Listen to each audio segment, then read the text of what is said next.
Someone turned the lights out there in Memphis. That's where my family's buried and gone. Last time I was there I noticed a space left, next to them there in Memphis in the damn back lawn." So Lisa Marie Presley sang on Lights Out, the lead single off her 2003 debut album To Whom It May Concern, a smoldering dirge for the larger-than-life legacy she inherited at 9 years old when Elvis Presley died, and a vivid nod to Graceland, her father's beloved estate-turned-tourist shrine and increasingly populated mausoleum. "A lot of the funerals were all in this room," Lisa Marie told Yahoo Music during a 2013 interview at Graceland, referring to the mansion's Peacock Room. "So I think of those things. My grandfather and my father, they were right in here."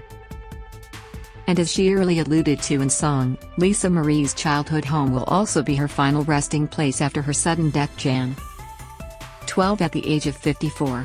"It is with a heavy heart that I must share the devastating news that my beautiful daughter Lisa Marie has left us," her mother, Priscilla Presley, said in a statement, hours after her eldest child had been hospitalized, having reportedly suffered cardiac arrest at home. "She was the most passionate, strong and loving woman I have ever known. We ask for privacy as we try to deal with this profound loss. Death and grief leave no dynasty undisturbed, but there are some families that seem more touched by tragedy than others. And since what happened to Elvis on its own would have been enough devastation for one family tree, consider the Presley line to have harbored more than its share of heartbreak." Even Elvis' birth on January 8, 1935, was shadowed by death, his identical twin, Jesse Garon Presley, having been delivered stillborn 35 minutes before he entered the world. The Presleys' neighbors in Tupelo, Mississippi, where they lived in a two-room house, came together to raise $30 for the struggling family, but, concerned that 19-year-old patriarch Vernon Presley would drink it away, Gladys Presley's friends opted to throw the new mama baby shower instead, according to Elaine Dundee's Elvis and Gladys. For Peter Guralnick's 2012 biography Careless Love, Elvis later talked about his late brother serving as his conscience, having first started hearing what he thought was Jess's voice when he was 4 or 5 years old, telling him to care for other people, to put himself in their place, to see their point of view, to love them. Jesse was buried at Priceville Memorial Gardens in Tupelo, but there's also a memorial stone for him on the grounds of Graceland amid the graves. That's All Right, Elvis' first commercial single, was released July 19, 1954. With his sensual snarl, hips that couldn't be contained, and sound that combined country twang with the rhythm and blues he gravitated toward at a young age, the segregated South no hindrance to his musical education, fame descended hard and fast. But even though he was the hottest thing on two legs, and he never wanted for female attention for the rest of his life, Elvis remained the proverbial mama's boy. Gladys doted on her surviving son, and she kept the family together through Vernon's frequent spates of unemployment, and an 8-month stretch in jail for check fraud. When his recording career started to take off, Elvis made sure that neither parent wanted for anything, eventually moving them right into Graceland when he bought the 8-bedroom mansion in 1957. But their happiness there was short-lived. Elvis was drafted into the U.S. Army in 1958, and in August his parents were driving to catch a train back to Memphis after visiting their son at Fort Hood in Killeen, Texas, when Gladys fell ill. Granted emergency leave, Elvis flew to Memphis a few days later and went right to her hospital bedside, according to Wire reports from the time. "She's a desperately ill woman, but we're a little more encouraged by her condition today." Drive. Charles Clark told UPI on August 13, 1958, noting there was evidence of severe liver damage. Gladys died on August 14 at the age of 46. One of the many Presley myths is that she was 42, Elvis' age when he died. She suffered a fatal heart attack, with liver failure caused by chronic alcoholism cited as a contributing factor. The Associated Press reported that Elvis sank to his knees beside his mother's bed and wept. The singer, 23 at the time, told reporters, "It broke my heart. She was always my best girl." He was reportedly on the verge of hysteria at her funeral, saying at the gravesite, "Goodbye, darling. We love you. Oh God, everything I have is gone. I lived my life for you. I loved you so much." Upon his return to Texas, he told the AP, "One of the last things Mom said was that Dad and I should always be together." He'll report back to Fort Hood Monday morning. Wherever they send me, Dad will go too." Elvis ended up stationed Germany, where he'd meet his future wife, then 14-year-old Priscilla Bewley, but legend has it he never really got over his mother's death. When Vernon married Dee Stanley on July 3, 1960, Elvis was not in attendance, though he entrusted his father and stepmother to help look out for his future bride when she moved to Memphis to finish high school. Priscilla had met Vernon in Germany, Elvis' dad going everywhere he went, for Gladys' wishes. "People have said, 'Oh my gosh, I can't believe your parents let you go with this stranger,'" Priscilla reflected on Good Morning America in 2017. "But it was a very innocent time. I liked him very much. I certainly felt safe." And when Vernon spent the occasional night in his old bedroom at Graceland, he did so next to a closet still full of Gladys clothes. No matter where he was in the country, Elvis had flowers delivered to his mother's grave every week and made sure the site was neatly maintained. Priscilla was 22 when she married Elvis on May 1, 1967, in Las Vegas. Lisa Marie was born exactly 9 months later. When Elvis saw their daughter for the first time, he was already in love with her, Priscilla wrote in her 1985 memoir Elvis and Me. "He watched me holding her and his eyes misted with happiness. Then he took us both in his arms and held us." But Priscilla noted the disquieting effect that her becoming a mother had on her husband. 2 months after she'd given birth, she wrote in her diary, "He still hasn't touched me. I'm getting concerned." He eventually did, but she could tell that something had changed between them, that Elvis saw her differently. At the same time, he saw other women exactly the same as he always had, available and not connected in any way at all to his other life as a husband and father. Elvis kept up his lifestyle, Priscilla told Closer in 2017. "And she tried to ignore it, for as long as I could. But I did know that there was some finagling going on." However, the raging success of his first month of performances at the International Hotel in Las Vegas in 1970 brought a new vitality to our marriage, Priscilla recalled in her book. "He seemed a different person. It was also the first time that I felt we were functioning as a team." When they were apart, Priscilla would send him care packages full of family photographs and tapes of Lisa Marie sounding out new words. And when she came to town, it pasted photos on the mirrors in his bedroom to remind him he had a wife and child. During the early days of his residency, she continued, Elvis, who hadn't performed live in 9 years before agreeing to play Vegas, actually seemed humbled by the adoration, and he was too devoted to rehearsing and putting on the best show possible to show interest in outside affairs or flirtations.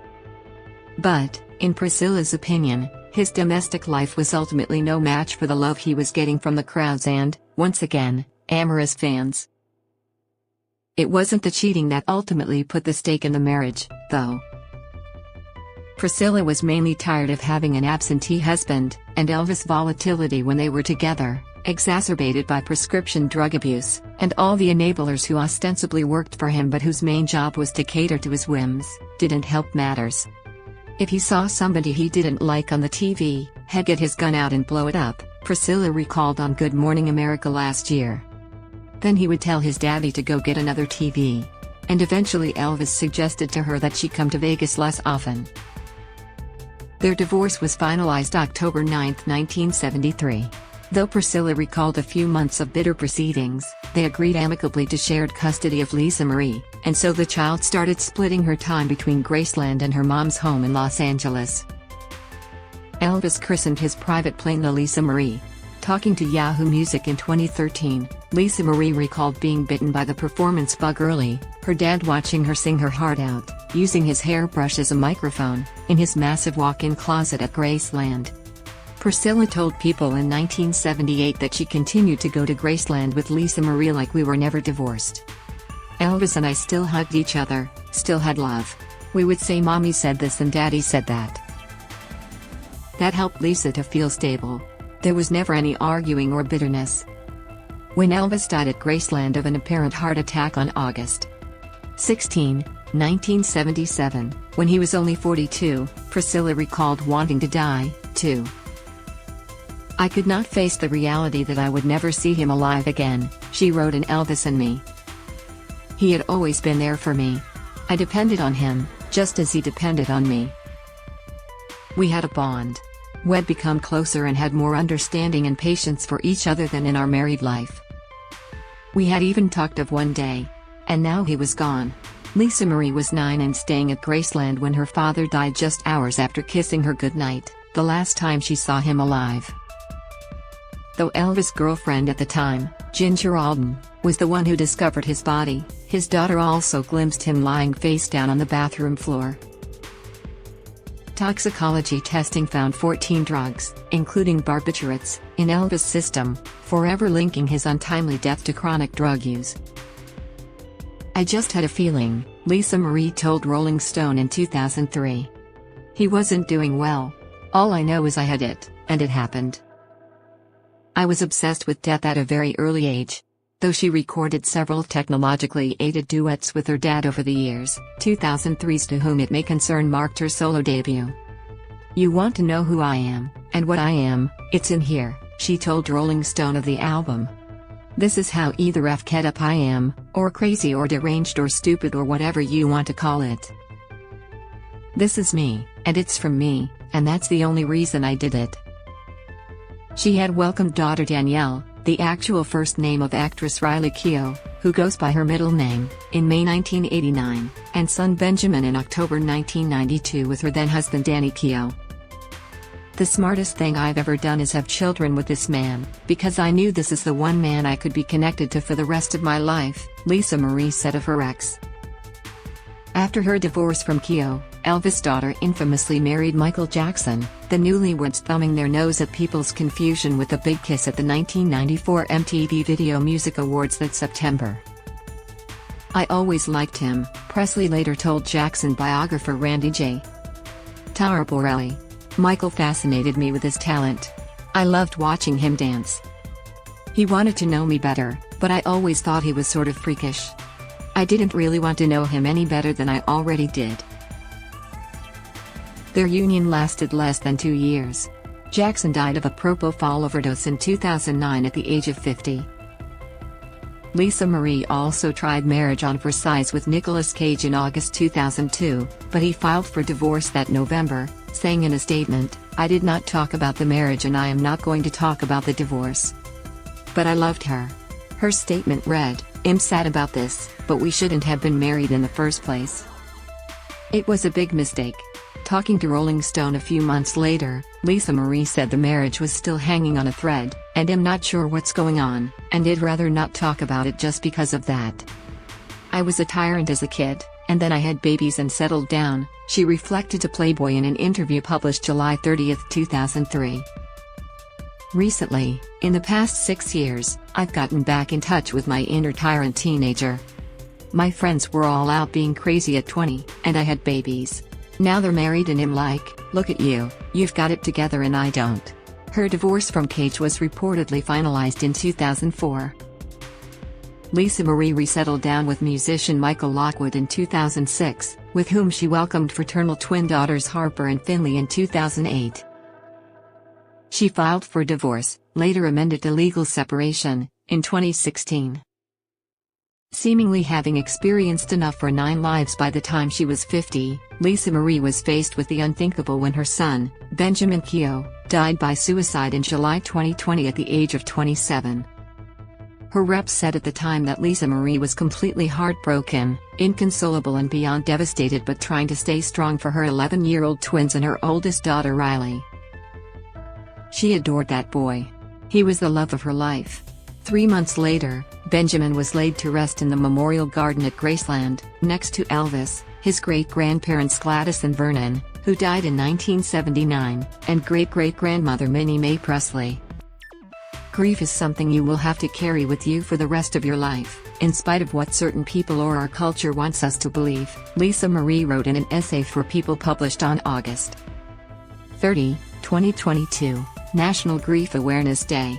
You do not get over it, you do not move on, period. She admittedly blamed herself, a constant struggle. "I've dealt with death, grief and loss since the age of 9 years old. I've had more than anyone's fair share of it in my lifetime and somehow, I've made it this far," she continued. "But this one, the death of my beautiful, beautiful son? The sweetest and most incredible being that I have ever had the privilege of knowing, who made me feel so honored every single day to be his mother. Who was so much like his grandfather on so many levels that he actually scared me. Which made me worry about him even more than I naturally would have. No. Just no. No. It's a real choice to keep going, one that I have to make every single day and one that is constantly challenging to say the least. But I keep going for my girls. With the opening of Baz Luhrmann's Elvis last year, a fantastical and dazzling but still gut-wrenching film about her father's rise and fall, Lisa Marie had started to venture back out into public life, attending the movie's U.S. premiere at Graceland in June with Priscilla and Riley. She wrote on Instagram that she had wished her son could seen Elvis, calling it nothing short of spectacular. Benjamin would have absolutely loved it as well. On January 10th, 2 days after a visit to Graceland to observe what would have been her father's 88th birthday, she and Priscilla attended the Golden Globes as part of the ongoing Elvis party. I actually had to take like 5 days to process it, because it was so spot on and authentic, Lisa Marie told Extra on the red carpet before watching Austin Butler win Best Actor in a Motion Picture, Drama, for his uncanny portrayal of her father. "Thank you for opening your hearts, your memories, your home to me," Butler said during his acceptance speech, his sonorous Memphis drawl from the film still intact. Lisa Marie, Priscilla, I love you forever. 2 days later, Lisa Marie was gone. And, as she predicted, her forever home